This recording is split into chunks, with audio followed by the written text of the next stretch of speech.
va bien. Cet été, je te propose de booster ta confiance en tes capacités à enfanter grâce aux promos de l'été Naissance non violente. Alors si tu as besoin de sérénité et de savoir créer ta bulle pour ton accouchement, la visualisation complète de l'accouchement physiologique en maternité est faite pour toi. Si tu as peur de la douleur des contractions ou de ne pas tenir sur la longueur, le tout nouveau programme Oxygène te permettra d'apprendre à bien respirer pendant toutes les phases du travail. Et enfin, si tu veux profiter de l'été pour tout apprendre sur l'accouchement physiologique et si tu veux allier développement personnel et maternité enchantée, c'est vers le programme Objectif Naissance en version autonomie que je te conseille de t'orienter pour cet été. Alors, prête à devenir une power mama, les pieds en éventail et un cocktail à la main? Retrouve tous les détails des promos dans le descriptif de l'épisode ou sur mon site internet naissancenonviolente.com. Et maintenant, place à l'épisode du jour. Bonjour Johanna. Salut Marie-Laure. J'espère que tu vas bien. Je suis ravie de t'accueillir aujourd'hui pour ton récit d'accouchement de ton petit bébé qui a aujourd'hui quel âge? 4 mois. 4 mois. Ok. Ouais. Eh ben écoute, donc ça fait 4 mois, ouais, déjà. Est-ce que tu peux te présenter déjà, nous dire, bon, c'était ton premier bébé, mais comment, toi, tu as suivi le parcours Objectif Naissance. Comment t'es arrivée dans Objectif Naissance? Quel a été ton parcours avant de me rencontrer? Ok. Donc je m'appelle Johanna. Je vis en région parisienne. Quand je suis tombée enceinte, j'étais en voyage, en tour du monde. Donc, ce petit bébé, c'était un petit bébé surprise. C'était pas prévu pour tout de suite, c'était prévu pour l'année d'après, en rentrant du tour du monde. Et en fait, je savais déjà depuis longtemps que je voulais un accouchement physiologique, si c'était possible. Et c'est vrai que je voulais, de base, mon plan, c'était d'accoucher à la maison. Donc, j'ai cherché, quand on est rentré en France, à peu près à 3-4 mois de grossesse. J'ai cherché partout pour des sages-femmes pour accoucher à domicile, mais aucune n'était disponible pour le mois de juin. Et ensuite, je me suis quand même dit, l'accouchement à domicile, c'est un peu raté, mais j'aimerais bien quand même avoir une doula qui m'accompagne pendant cette grossesse. Et j'ai cherché sur Paris, mais c'est vrai que sur Paris, il y a plein d'offres, il y a plein de femmes qui sont doulas. Il y a plein d'accompagnements différents et du coup, j'étais un peu perdue pour choisir la doula qui m'accompagnerait pendant toute la grossesse. Et je suis tombée sur ton challenge, Objectif Naissance, que j'ai suivi pendant 5 jours. Et je t'ai trouvé super chouette. Et je me suis dit, ça serait trop cool de bosser avec toi. Et aussi, ce que j'ai beaucoup aimé, c'est le fait qu'on soit aussi un groupe de femmes enceintes. Donc, c'était pas que être en face à face avec la doula, c'était les visios, c'était ton programme, c'était ta positivité et c'était aussi les autres mamans. Donc voilà, c'est pour ça que je suis que j'ai été vers toi. Ok, merci. Donc, t'es arrivée dans le programme, t'étais enceinte de combien, tu te souviens? Je suis arrivée dans le programme en février, donc j'étais enceinte de 4-5 mois. Ouais, 5 mois. Ok. Ouais, en juin. Et donc, ta grossesse a été un peu tumultueuse. Ouais. Est-ce que tu peux nous raconter un peu? Ouais, mon grossesse a été un peu compliquée parce que quand, du coup, j'ai appris que j'étais enceinte et que j'ai fait la première échographie, on m'a dit que j'avais un très, très gros fibrome. Donc, du coup, je ne savais pas trop ce que c'était. Donc, on m'a bien expliqué qu'est-ce qu'un fibrome. Donc, je ne savais pas du tout que j'avais ça. Et donc, du coup, c'est assez commun, a priori, chez les femmes racisées qui peuvent les avoir assez tôt. Mais du coup, moi, mon fibrome, il faisait quand même 12 centimètres, donc assez énorme. Donc, les professionnels de santé étaient assez choqués que je ne sache pas que j'ai ce fibrome. Donc, c'est vrai qu'on ne me l'avait jamais dit, on ne me l'avait jamais diagnostiqué. Et c'est vrai qu'on sait quand on a un fibrome, quand on a des douleurs, et moi, je n'avais aucune douleur, jamais eu de douleur de règles. J'ai toujours eu un ventre très plat, donc il ne se voyait pas. Et c'est vrai que ça se voit quand on fait une échographie, et on fait des échographies généralement que lorsqu'on est enceinte. Donc j'avais ce problème-là, le fibrome. Après, dans mon malheur, ce fibrome était bien placé, donc il a pas gêné pour la grossesse. C'est juste que ça peut être très douloureux. Et par la suite, du coup, mon bébé ne s'est jamais retourné. Donc donc mon bébé est resté en siège. Et en plus, mon bébé a fait un retard de croissance. Donc il était tout petit. Donc j'ai été suivie assez régulièrement. Je faisais des échographies tous les 15 jours pour savoir si bébé grossissait bien. Parce que si ce n'était pas le cas, il fallait le sortir plus tôt que prévu. Ouais, assez tumultueux. Ouais, je me souviens bien. Et puis du coup, ça posait beaucoup de questions par rapport à ton accouchement physiologique, que tu as changé de maternité plusieurs fois, tu as essayé de négocier des choses, du sans péri et tout, et c'était pas toujours très bien accueilli. Je sais pas si tu as envie d'en parler de ça. Ouais, si. Oui, effectivement, du coup, je me suis inscrite dans un premier temps dans une maternité de type 1. Mais lorsqu'ils ont vu que j'avais le fibrome, donc ils ont dit OK pour que vous accouchiez chez nous, mais avec le fibrome, il y a un risque d'hémorragie de la délivrance. Donc ils m'ont dit OK pour que vous accouchiez chez nous, mais avec la condition que vous preniez la péridurale. Donc j'avais négocié pour que je puisse doser ma péridurale. Et puis ensuite, quand on a appris que mon petit avait un retard de croissance, là, je pouvais plus rester chez eux. Donc, ils m'ont réorientée vers un hôpital de niveau 3 qui était près de chez eux. L'hôpital, je dis des noms ou pas? On peut dire les noms ou bof? Je sais pas. Moi, ça me choque pas. Ouais. Ouais. Bon, je dis les noms comme ça, les gens, ils sauront. Ça, tu couperas entre-temps. Oui, oui, bien sûr. Et du coup, j'étais orientée à l'hôpital de Robert Debré, qui a un niveau de type 3, parce que c'était l'hôpital qui était juste à côté des Lilas. Là-bas, j'ai dû faire, même si ça a été mon choix, mais bon, ça a été assez compliqué. Du coup, j'ai dû faire une amniosynthèse qui s'est pas très, très bien passée. Et ensuite, du coup, j'allais régulièrement dans cet hôpital pour faire des échographies tous les 15 jours, plus des monitorings. Et au bout de un mois, ils se sont trompés dans les mesures de leur échographie. Ils ont pensé que mon enfant ne grossissait plus, donc ils ont voulu me déclencher, ce que j'ai refusé parce que je savais pertinemment que un déclenchement sur un siège, c'était tout de suite, ça allait partir en césarienne, donc j'ai refusé. Et ma sage-femme qui me suivait, du coup, m'a réorientée vers une clinique privée, pas très loin de chez nous. Et du coup, j'ai accouché là-bas parce que j'ai accouché plus tôt que prévu. Et que du coup, voilà, j'ai accouché là-bas. Donc, ouais. Du coup, tu n'avais même pas eu le temps de faire le dossier pour cette clinique-là que l'accouchement est arrivé. Exactement. J'ai même pas eu le temps de m'inscrire, de présenter mon projet de naissance que j'ai accouché. Donc, toi, tu étais toujours dans l'optique d'accoucher par voie basse, si possible avec le moins de péridurale possible, quoi. Ouais, c'était le projet. Qu'est-ce que tu voulais présenter à la clinique? Ouais, voilà. C'était le projet. Après, on m'avait quand même dit de penser à réfléchir qu'il y aurait éventuellement une césarienne. Donc, du coup, je m'étais préparée avec toi pour un projet voie basse et un projet voie haute.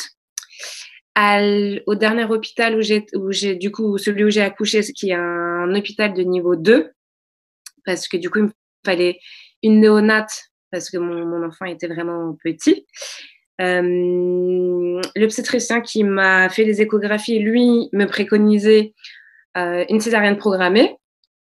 Et après mûre réflexion avec ma sage-femme et avec mon conjoint, on a préféré lui dire qu'on voulait essayer la voix basse, mais que si effectivement, du coup, ça devait partir en césarienne, ok, on était d'accord.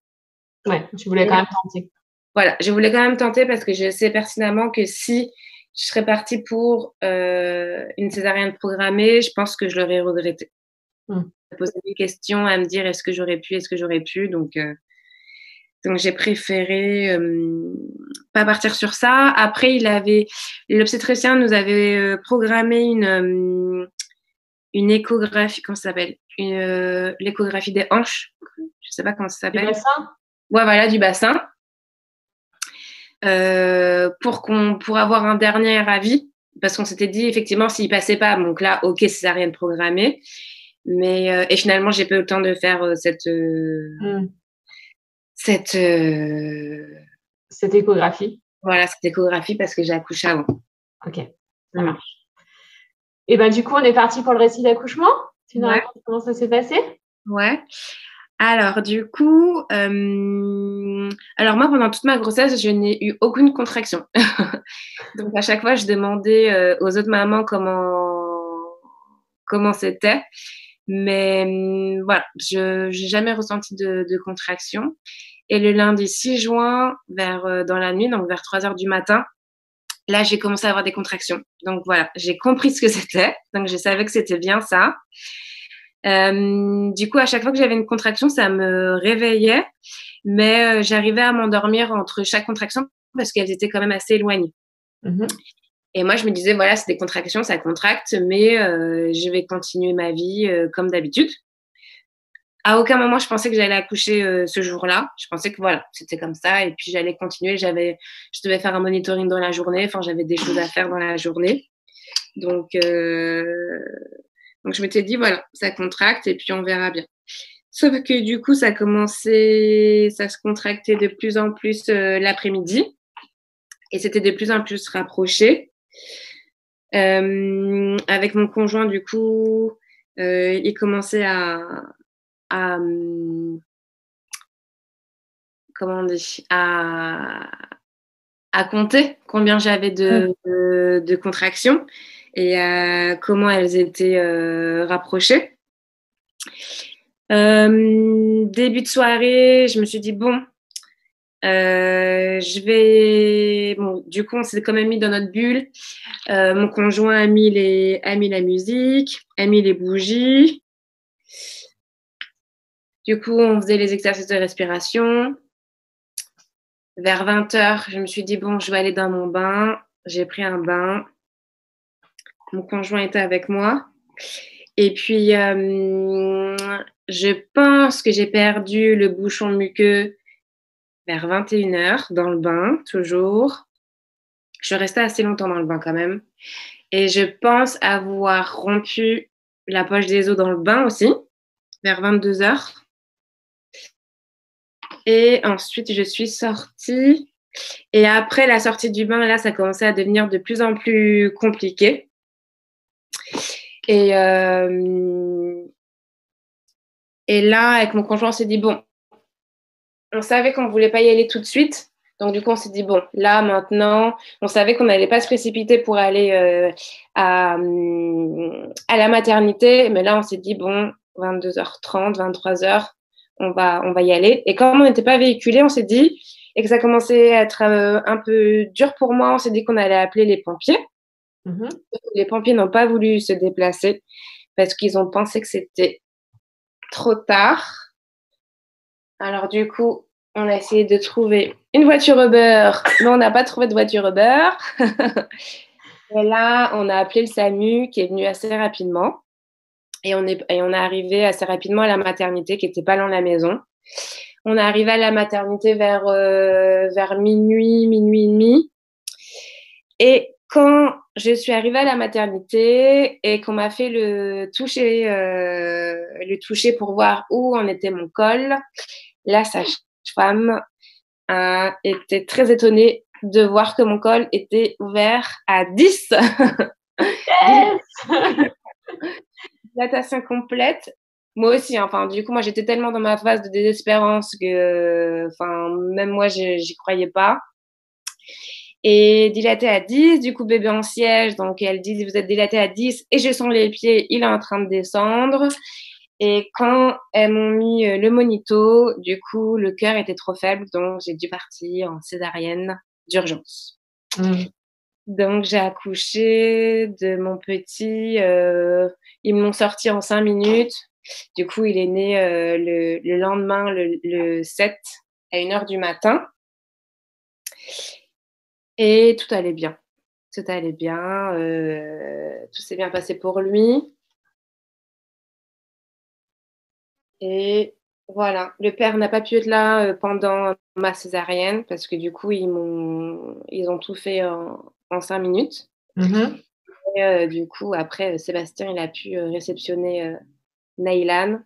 Et après, tout allait bien. Et il a fait le pot à pot en attendant que je me réveille. Ok. Comment tu l'as vécu, toi, du coup, cette césarienne? Sur le moment ou aujourd'hui avec le recul? Les deux? Les deux. En fait, sur le moment, en fait, j'étais tellement douloureuse. J'étais tellement douloureuse que, en fait, quand j'ai demandé, j'ai demandé qu'il me soulage 2 secondes. Et en fait, ils se sont dit, bon, bah, ça va être trop compliqué pour qu'elle pousse, césarienne et puis le cœur trop faible. En fait, sur le coup, quand ils m'ont mis le masque, et ben, en fait, je me suis dit, bon, bah, c'est bon, ça y est, c'est fini de la douleur. Et puis après, quand je me suis réveillée, il y a quand même cette question de, bon, bah, j'ai rien vu. Est-ce que cet enfant, c'est bien mon enfant? Il y a quand même cette question qui passe par la tête. Et puis quand je posais des questions pour savoir si ça s'était bien passé, en fait, on ne pouvait pas me répondre. Donc ça a été un peu compliqué. Aujourd'hui, avec le recul, je me rends compte que la césarienne en elle-même, du coup, c'était une anesthésie générale. Donc finalement, ça a été parce que ça n'a pas duré très longtemps et que je me suis réveillée assez vite. Et que j'ai pas eu. On a les douleurs de césarienne au début, mais ils nous donnent tellement de médicaments que finalement, ça va. Mais en fait, avec le recul, c'est pas plus l'accouchement qui a été difficile, c'est comment ça s'est passé, la prise en charge à la maternité, en vrai. Parce que je pense que si peut-être dans une autre maternité, ça se serait bien passé, bah, je pense en fait la césarienne, ça aurait été plus facile à accepter que de comment ça s'est passé ou quand on répondait quand je posais des questions, on répondait pas. Ouais. Oui, en fait, la césarienne, tu l'as pas mal vécue, c'est plutôt le séjour après. Voilà, parce que du coup, ton bébé, il est né très petit et il est parti en néonat. Voilà. Mon fils, il est né à 2,120 kg. Il n'est pas du tout prématuré. C'était juste un enfant hypotrophe. Et il est parti en néonat. Et en néonat, pour sortir, il faut sortir à 2,3 kg. Et du coup, il est sorti à 11 jours. Et toi, tu n'es pas resté 11 jours? Et moi, je ne suis pas restée 11 jours. J'ai tiré jusqu'au max. Je suis restée 8 jours. Et après, si on voulait rester, il n'y avait pas de lit. Donc, il n'y avait pas de lit en néonat. Donc, si on voulait rester, il fallait prendre un lit en maternité. Et comme c'était une clinique privée, c'était très cher. Et du coup, on n'avait pas les moyens, même avec la mutuelle, on n'avait pas les moyens de continuer à payer le séjour là-bas. Ouais. Et puis, vous habitiez à 5 minutes. Donc, c'est vrai que bon. Alors, on habitait un peu plus loin. C'est les parents de Sébastien qui étaient pas loin. Donc, effectivement, on a dormi. Ouais, on était chez les parents de Sébastien pour pouvoir faire les allers-retours plusieurs fois dans la journée parce qu'on n'avait pas le droit de rester. On pouvait venir quand on voulait, mais on pouvait pas rester sur place trop longtemps. Donc ouais, on a dû faire les allers-retours plusieurs fois dans la journée et dans la nuit. Qu'est-ce qui a été difficile pendant ce laps de temps où il est resté en néonat pour que d'autres parents qui nous écoutent, s'ils ont les enfants en néonat, puissent se préparer un petit peu? Alors, ce qui a été le plus difficile pour nous, ça a été que on s'est vraiment senti très infantilisés par les pédiatres. Les auxiliaires de puère, elles étaient vraiment très sympas et mais malheureusement, elle faisait un peu, elle faisait qu'obéir aux ordres des pédiatres.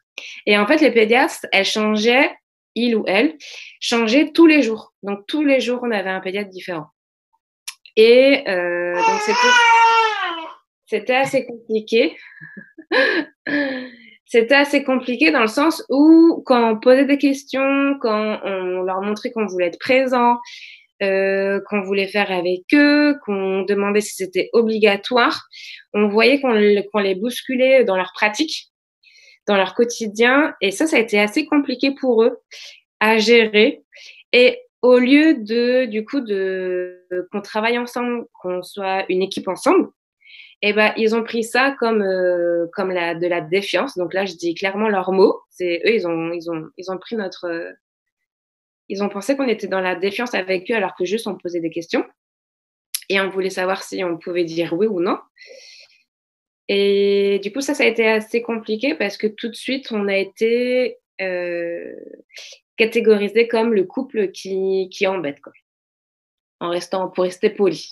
Donc, ouais, c'était assez compliqué de travailler avec les pédiatres. Et ce qui est dommage, c'est que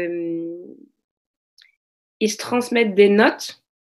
Et dans les notes, bah, du coup, quand ça se passe pas bien avec un pédiatre, le pédiatre le dit. Et du coup, le pédiatre suivant lit les notes. Et au lieu de comprendre qu'est-ce qui s'est passé, le pédiatre va se dire, ah oui, bon, bah, c'est bon, je connais un peu le profil.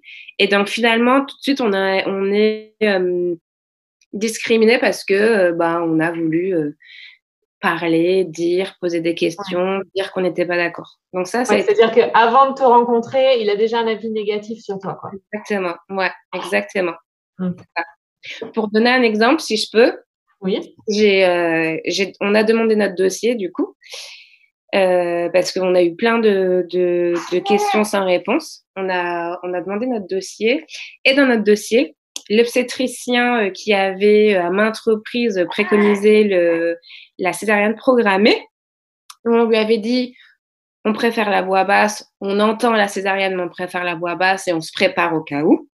À noter dans le dossier, couple hostile à la césarienne programmée.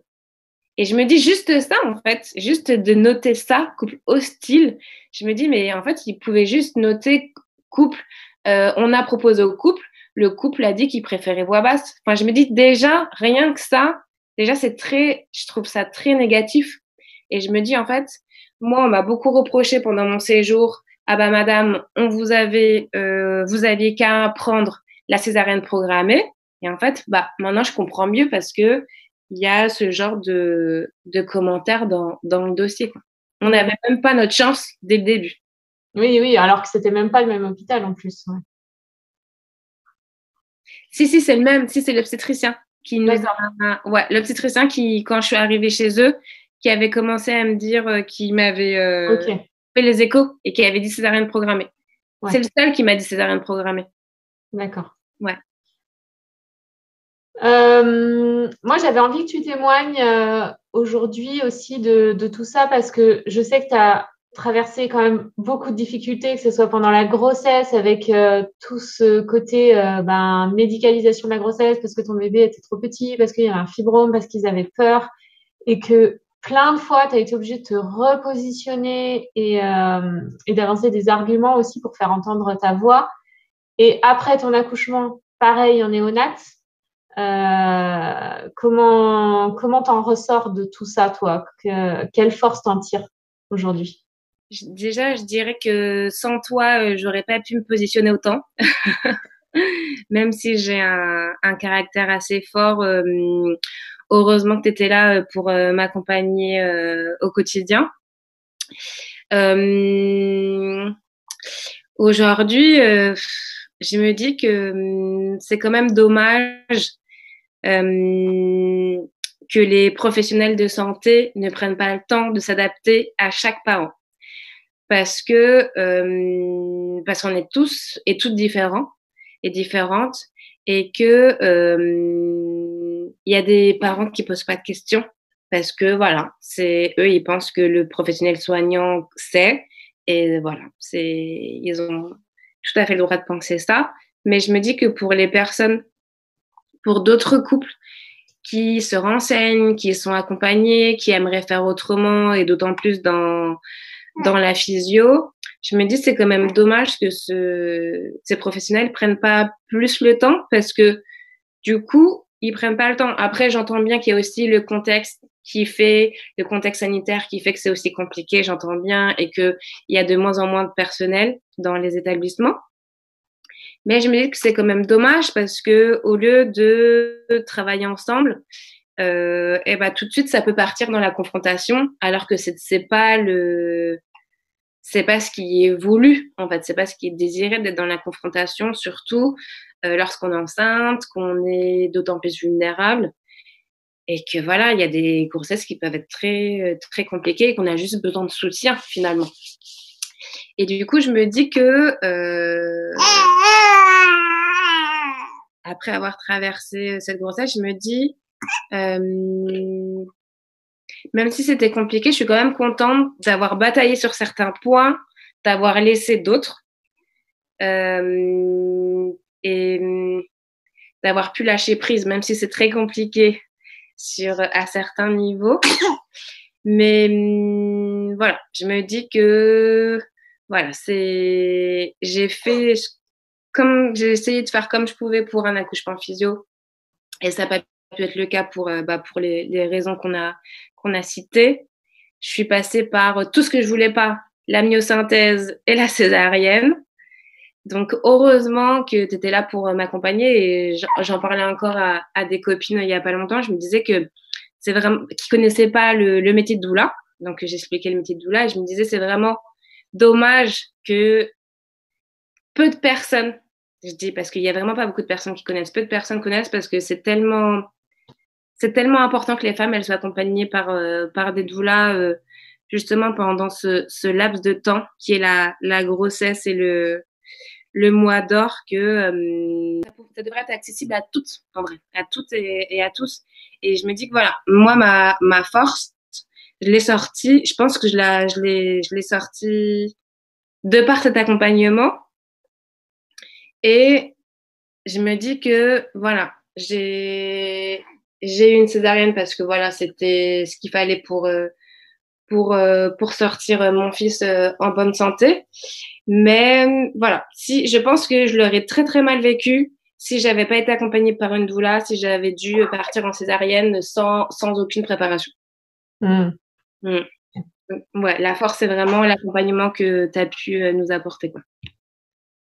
Est-ce que tu es fière de tout ce parcours que tu as fait du coup, toi pendant ta grossesse, ton accouchement et après? Ouais. Ouais, trop fière d'avoir pu bosser chez moi et être dilatée à 10. Ouais, ça, je l'avoue, je suis super fière. Même si au début, je me disais, oh là là, j'ai fait tout ça pour rien parce que je suis partie en césarienne. Mais en vrai, aujourd'hui, je me dis, non, en fait, en gros, je suis trop fière. Franchement, je suis trop fière d'avoir tenu aussi longtemps. Et tout ça, c'est grâce aussi à la préparation qu'on a pu faire avec toi parce que, effectivement, toute seule, c'était impossible. Et ouais, je suis fière aussi d'avoir pu mener à bien cette petite bataille parce que je me dis quand même si c'était compliqué, je me dis que peut-être certains professionnels qui ont envie de se remettre en question vont se dire bon, eh ben on n'a pas que des mamans qui suivent tout ce qu'on dit, il y a aussi des mamans qui posent des questions et qui sont pas toujours d'accord avec ce qu'on dit. Bah comment on peut travailler aussi avec ces femmes-là. Et puis ouais, trop fière d'avoir pu aussi avoir pu m'exprimer pendant cette grossesse parce que je me dis voilà, moi c'est ce que j'ai envie de donner comme éducation à mon fils, après dire qu'il peut s'exprimer comme il le souhaite, tant que ça ne nuit pas aux autres, bien évidemment. Mais je pense que c'est important, ouais. Yes. Bah, en tout cas, moi, j'ai été vachement épatée par tout ce que tu as fait. Enfin, je l'ai déjà dit, mais par rapport à ton positionnement, parce que c'est vrai que ce soit pendant la grossesse ou quand même, ils t'ont bien fait galérer avec ces histoires de changer de mat, pas de péri, enfin, pas de voix basse, pas de péri. Enfin, je me souviens, il y a eu des rendez-vous où tu nous contactais après, t'étais quand même dans un état assez fébrile. Ah ouais, non. C'était dur. Ensuite, l'accouchement, c'est vrai que voilà, partir en césarienne en urgence, c'est jamais facile. C'est un peu ce que tout le monde redoute, en plus sous anesthésie générale. Alors que, on peut pas savoir, hein, mais peut-être t'aurais encouragé à pousser, peut-être ça l'aurait fait. On peut pas, voilà, ça on peut pas savoir. Et puis, après, il fallait encore que tu te remettes de la césarienne, que tu accompagnes ton fils qui était en néonate, que tu mettes en place l'allaitement. Et t'as pas été aidée quand même sur place. Donc bravo. On peut dire que tu es une power mama d'Objectif Naissance, même si vous l'êtes toutes. Mais voilà, c'est vrai que même si on n'a pas l'accouchement sur lequel on se préparait, sans péri, physio et tout, des fois on se trouve des ressources insoupçonnées pour traverser des trucs qui sont encore plus énormes, quoi. Moi, je trouve ça encore plus difficile que d'avoir eu un accouchement physiologique, finalement. Ouais. Bah ouais. Donc bravo à toi. Merci. Est-ce que tu as envie de rajouter quelque chose, un petit conseil ou quelque chose que tu aurais envie de dire aux mamans qui nous écoutent pour qu'elles vivent bien leur grossesse ou leur accouchement, ou si elles ont un bébé en néonate, ce que tu veux? Déjà, je pense que la première des choses, c'est de s'écouter. De s'écouter. Ça, c'est la base. C'est ce que tu nous dis, nous répète. Et ça, c'est vraiment la base. Je sais que ça a été vraiment le truc qui fait que entre deux décisions à prendre, ça a été vraiment positif de s'écouter parce qu'au moins on peut se dire, même si c'est pas la décision qu'on aurait prise dans un premier temps, au moins c'est la décision qu'on a prise. Donc ça c'est important. Et effectivement, être accompagnée par une doula, moi je pense que c'est primordial. Toutes les femmes devraient être accompagnées pendant leur grossesse. Et de culpabiliser le moins possible, parce qu'on nous culpabilise beaucoup, beaucoup, beaucoup pendant la grossesse, surtout si on ne va pas dans leur sens, dans le sens des soignants. Donc, déculpabilisez-vous, ça c'est très important, parce que vous avez le droit de dire non, vous avez le droit de ne pas être d'accord sans qu'on vous culpabilise pour autant. Et en néonate, moi je donnerais un conseil, ça serait de bien se renseigner, parce que souvent en néonate, ils nous embêtent beaucoup parce que c'est notre premier enfant et ils pensent du coup qu'on ne sait pas faire du tout. Et pourtant, si on est assez renseigné, du coup, on a ce petit plus que d'autres parents n'ont pas, effectivement, pour qui c'est leur premier enfant. Et je me dis, voilà, n'hésitez pas à vous renseigner, à rechercher, du coup, en complément du programme Objectif Naissance, et à en parler avec le personnel de néonat pour leur montrer que vous savez, qu'il y a des choses que vous savez et auxquelles il n'y a pas il y a pas besoin de, comment dire, ou voilà, vous pouvez donner un choix éclairé parce que vous êtes renseigné et que c'est pas parce que eux le font comme ci ou comme ça que c'est forcément de cette manière-là. Montrer que vous êtes renseigné, posez des questions, dites les choses pour que effectivement ça puisse aussi changer en néonat. Ouais. Parce qu'effectivement, de toute façon, à partir du moment où le bébé est né, c'est les parents qui ont l'autorité parentale. Donc, on peut négocier des choses aussi. Exactement. Ils vont peut-être vous embêter parce que eux vont vous dire qu'ils ont l'autorité médicale. Mais justement, voilà, montrez-leur que vous pouvez travailler avec eux en équipe, mais que c'est pas que eux dans la toute-puissance. Merci beaucoup, Johanna. Avec plaisir, Marie-Laure. J'espère que ça va pouvoir aider d'autres mamans. Je te souhaite une très bonne continuation avec ton bébé, avec ton chéri. Aussi, on n'a pas beaucoup parlé de lui finalement, mais il était bien présent du début à la fin, dans toutes les étapes, et vous avez réussi à rester soudés aussi pendant toutes les différentes difficultés. Donc bravo en tout cas, à vous. Merci.